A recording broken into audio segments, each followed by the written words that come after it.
morning, everyone. Good morning, everyone. How are we doing today? So, how's Techstars doing? I'm trying to engage you guys so that we can move along and just go really fast. Yesterday, I was here and I really had a great time. I learned a lot from the speaker, my experience, and I'm very much certain that you guys have had a great time since day one to now. And today, I just have put together some couple of things relating to storytelling and branding. And I just hope this helps each and every one of us as we build either our personal brand or a business brand.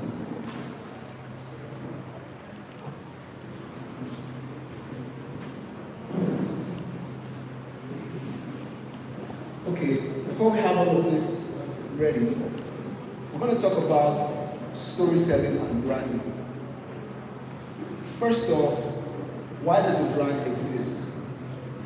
Ultimately, every product, company, or brand ought to tell a story behind the reason why they're in business, why they're serving the public, or what their major purpose is, regardless of being profitable. And, with all of this in place, we understand that for people to buy and trust us on everything that we have to offer to the market, the ultimate purpose should be behind a great storyline that is put in place, drafted by the founders of the company, the product, or the services, to ultimately give some kind of emotional connection to the public. And this is the best way to which they're able to patronize what they offer to the market. Okay.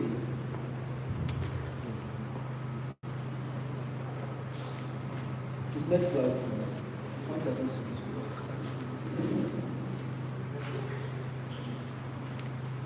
Introduction. In Africa, the best product doesn't always win, but the best story does. Think about this. Why would I go to the market today and choose to buy Sime water other than Ever water? Now, I'm just giving bottled water as a preference because this is a very tangible product that we believe is available in the market. Most of the times, people purchase products based on their beliefs, the truth that the products have put to them as some added type of information. And, trusting a product is tied to the story that they must have put in place to make you understand. Now, I work for a food brand as head of IT, and the brand is Amawanga. Maybe one of you might have used their natural spices before. And one of the things that has helped them to scale beyond $1 billion in the Nigerian market is because they tell a story that you can cook your food with natural spices without any additives such as artificial products or preservatives. Everything in the product that they have cooked for you as a recipe is all natural. So now when I go to the market and I try to buy a food spice, what comes to my mind is, okay, since these guys have no additive, I will patronize them because I'm living to a specific health standard to enable me to be healthy. And if that ties to my story, I'm no longer thinking about the transaction involved. The major thing that comes to my mind is the benefits. So there is now an emotional connection with the brand that I'm trying to patronize. So now, if your brand disappears today, why would it be missed? And why would people remember your product even outside the market? All of this is as a result of the story that you tell them in the process of getting customers, building a community, and being profitable ultimately. Next slide. So now the reality. Africa is context driven.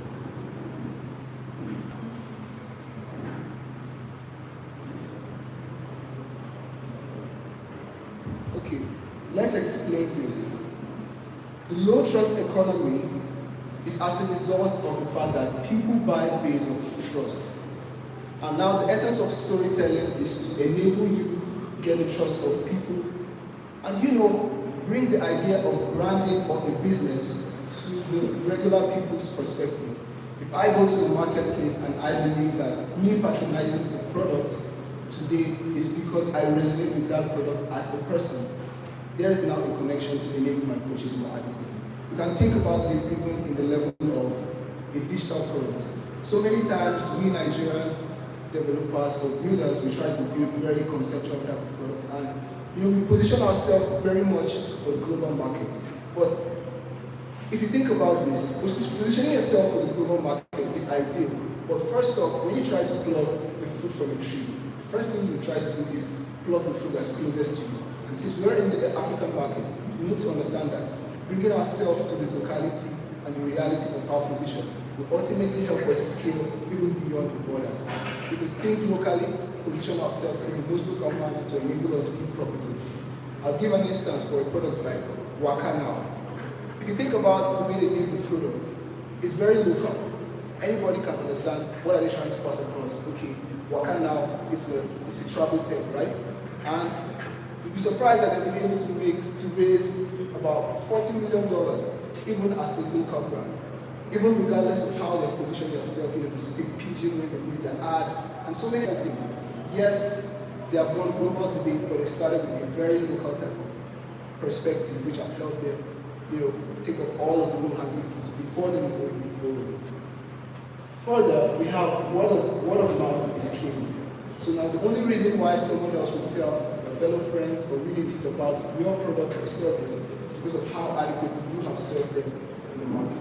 And this is ultimately what building trust is all about. Informal markets. Informal markets dominate. So the market that we tend to see as very informal are out there doing big numbers.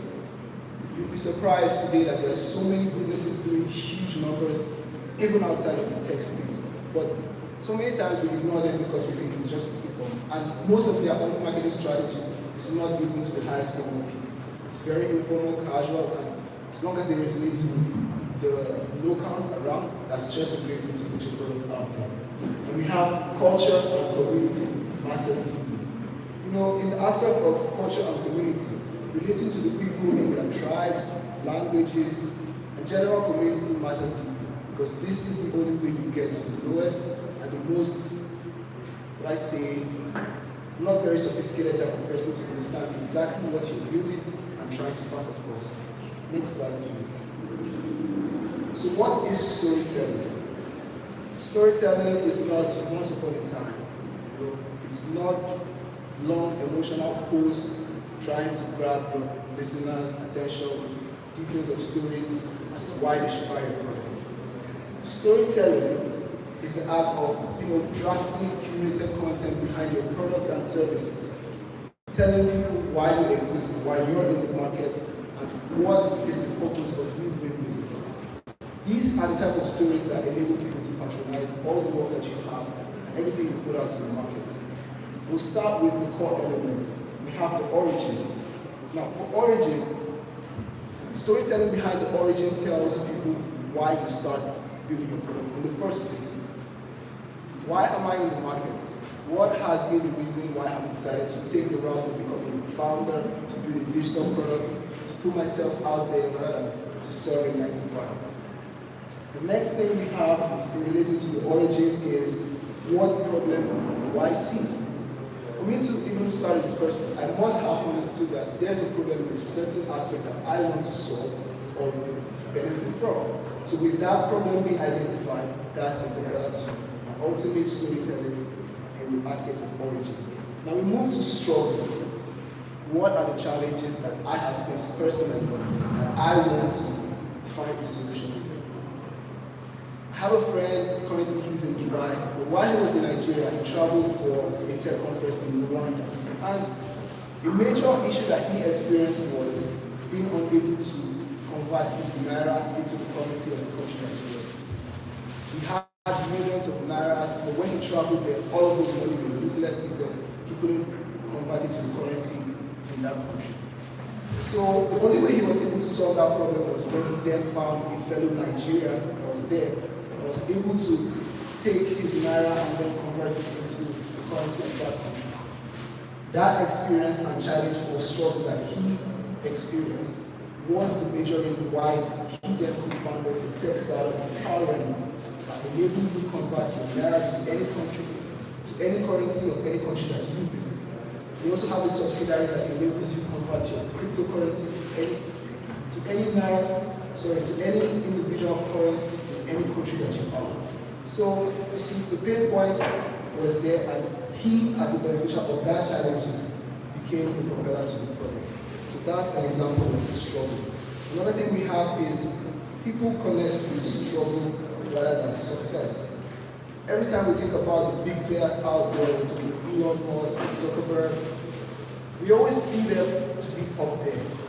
But then when we think about people around us that are building big products, they're more relatable to us because we understand the struggles of the experience that they're having, which is very relatable to our economy.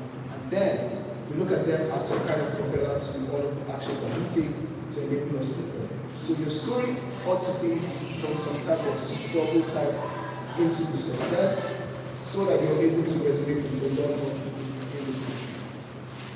Then we have vision. What are you trying to change? You're in business, you ought to see beyond the regular intentions to be profitable, to serve the markets, and all of that. You need to have a mission. Most companies put them in their mission statement to enable them see things as visionary. But your mission is the reason why you're in the market and what you're trying to change or implement. And finally, we have identity. Who are you for and who are you not for? Think about this. You come into the market with the service or product today and you believe everybody can patronize my products. That's really not ideal because you need to